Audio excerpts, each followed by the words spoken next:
네, 여러분 반갑습니다. 이번에는 Read on Part 두 번째 낭독 시간입니다. 학생들도 눈으로 책에 빠져들다가도 내용을 찬찬히 음미하고 이해하는 시간을 가지면 좋겠습니다. 자, 그러면 눌러볼게요.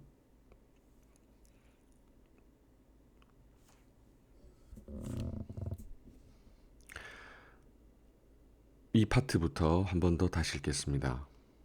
갑니다. When I opened my eyes, the day had yet to break. The snowy field, the black torsos, the flood tide were gone. The only thing that met my stare was the window of my darkened room.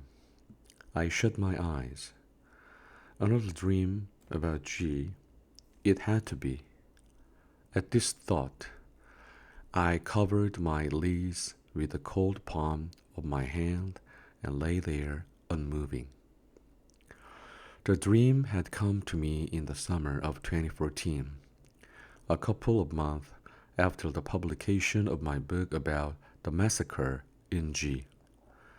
Over the next 4 years, it had never occurred to me to question the dream's connection to that city.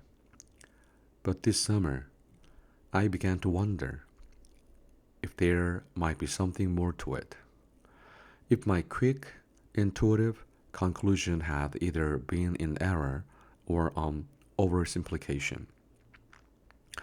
The sweltering night heat hadn't let up for 3 weeks.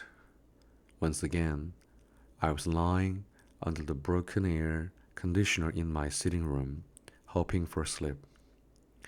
I'd already taken several cold showers, but though I lay on the bare floor, my sweat-drenched body wouldn't cool. Finally, around 5 in the morning, the temperature began to drop. It was to be a brief grace, as the sun would be up in another half hour. But I felt I might sleep at last, and had in fact nearly drifted off, when the plane whirled in beneath my closed lids, snow scattering over rows of black timber, glimmering snowflakes studding the severed torsos like soot, all of it before my eyes as vivid as day. I don't know what set it off, the shaking. My body seemed to be racked by sobs, though my eyes remained dry. Was this terror? Or anxiety, agitation, perhaps an abrupt anguish?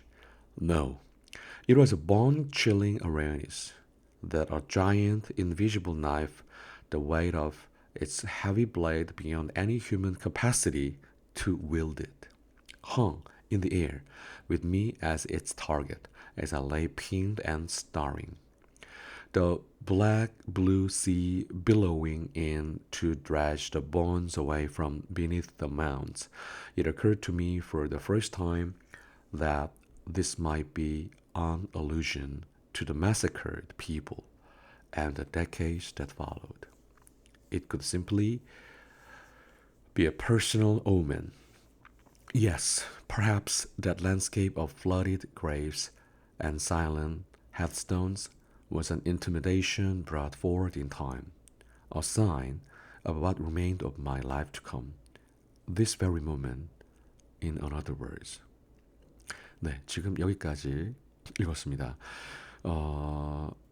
지금 이 부분들을 제가 한 번 더 말씀드리면 이렇게 낭독을 하는 이유가 뭐냐. 우리 언어에는 눈으로 보는 언어인 시각적 언어가 있어요. Visual word라고 하고요. 그리고 들어서 빨리 이해되는 단어가 있어요. 바로 auditory word라고 얘기합니다. 그리고 손으로 써보면 또 이해가 잘 되는 단어가 있어요. 아닌 것 같지만 언어학적으로도 그런 얘기를 많이 합니다. 그런데 학교에서 배우는 시험, 그 다음에 학교에서 배우는 문제 형태는 당연히 부모님의 관심을 가장 많이 가게 하는 내용인데 사실 그런 걸 빨리 이해하고 잘하기 위해서는 이런 글들을 보면서 머릿속에 이미지화 시키는 게 되게 중요합니다. 예를 들어서 우리가 누군가와 손을 잡고 걸어가고 솜사탕을 먹는 건 우리가 만약에 그걸 사랑이라고 표현한다면 사랑은 되게 추상적인데 사랑을 예를 들어서 그런 단순한 행위 돗자리를 펴놓고 누워있거나 하늘을 바라보거나 고기를 구워 먹거나 이렇게 하는 것들은 되게 행복의 구체적인 예지 않습니까? 그러니까 지금 여기도 바로 그거예요. 이 단어가 왜 나왔을까? 그리고 단어 하나하나를 이해하는 데 집중하다 보면 이해를 못해요. 영어에도 그 덩어리란 표현이 있고 한국어에도 있죠.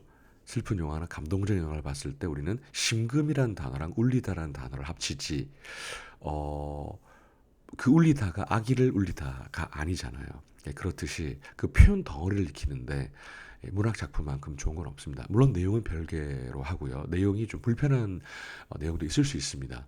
예, 그런데 어디까지나 보면서 이런 내용이구나라는 거 이해하고 그림을 그리는데 이런 책만큼 좋은 건 없습니다. 예, 그래서 계속 나가는 거고요. 내일도 In the Four Years부터 낭독하도록 하겠습니다. 자세한 내용을 공부하는 부분들은 따로 진행을 하고 또 궁금한 건 질문을 받고 할 거니까 그렇게 이해를 해주시면 좋겠습니다. 감사합니다.